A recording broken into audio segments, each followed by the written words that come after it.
காலை பிடிச்சி கெஞ்சிட்டு இவள் யார் என்னை கொண்டு வருவதற்கு, இவள் யார் எனக்கு முதலமைச்சர் ஆக்குவதற்கு, எனக்கு தனி தகுதி இருக்கிறார். இப்படி எவனே சொல்லுவானா? அதுக்கு மேல ஒண்ணு 18 பேர் ஓட்டு போட்ட டிடிவியை கழட்டி விட்டாரு, அவரை நீக்கிட்டாரு. 11 பேர் ஓட்டு போட்டா ஓபிஎஸ்சியும் கழட்டி விட்டாரு. இவரை காப்பாத்தின பிஜேபிக்கு திருநெல்வேலி அல்வா கொடுத்துட்டாரு 24. அதுக்கு பிறகு என்ன பண்ணாருன்னா,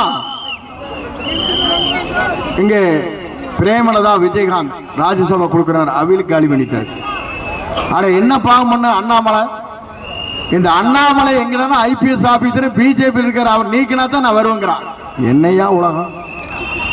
எவனுமே தமிழ்நாட்டில் இருக்கக்கூடாது. இவர் கொள்ளையடிக்கிறதுக்கு 50 லட்சம் கோடி கொள்ளையடிச்சிட்டு பார்த்தா ஒன்னு 50 லட்சம் கோடி வேணுங்கிறார். நீங்க பாத்தீங்கன்னா தெரியும், அவன் பையனை இறக்கி விட்டு பாத்தீங்கன்னா எப்படி இருக்கு, களத்தை பார்த்தா தெரியும். இப்படி இருக்கு, எல்லாம் கொழுத்து போய் இருக்கிறாங்க. இந்த கருப்பை மட்டும் மீண்டும் ஜெயிச்சா என்ன, இந்த நாடே அழிஞ்சு போயிடும்.